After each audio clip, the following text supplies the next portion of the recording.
Hi, it's Adel Houten here. It's a Friday. I'm going to do my Friday therapy thoughts. I hope you had a great week. I've had a very busy week. And I'm just here in the clinic and had a few minutes spare, so I thought I would do a little bit of voice there. I thought I'd do my Friday thoughts right now. So what I wanted to speak to you guys about today, I was doing a talk this week for a group of people, and I asked them the question, who among you has a high self-esteem, and who feels good about yourself? And some people put their hands up and some people didn't put their hands up. And then I asked all these people, well, who among you have those niggling doubts, those thoughts in your mind that says you can't do this, you're rubbish, he's looking at you, she's looking at you, what they're thinking? Who has this critical inner voice? And every single one of them put their hands up. So then I asked the question, well, what's the difference between you guys who have a high self-esteem and you guys who don't consider yourself to have a high self-esteem, when you all have that same inner critical voice?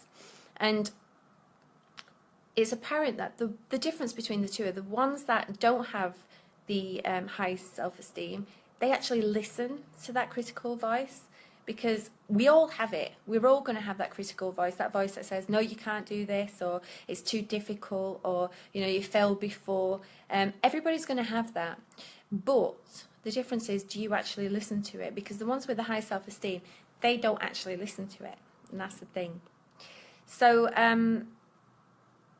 you can control anything that goes on within you. You can't always control what goes on outside of you, but inside of you, you can always control that.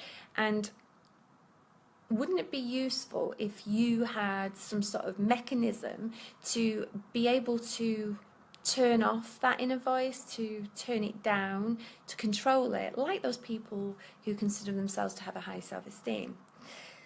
So there are lots of ways you can do that, and through hypnosis is a great way to do it, but even ways to turn it down just by imagining that inner voice.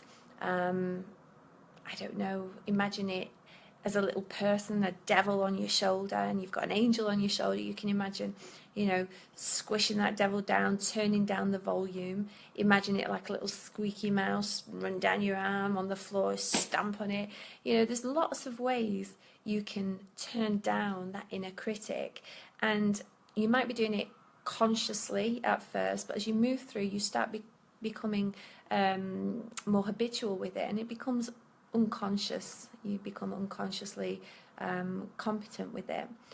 So that's really quite empowering when you think about it. You actually have the choice whether to listen to it or not.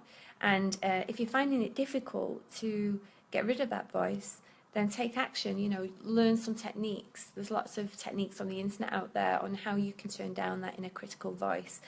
But know that everybody has it. And it's the choice of whether you listen to it or not. So I hope you found that useful. It's Friday, yay, it's nearly the weekend.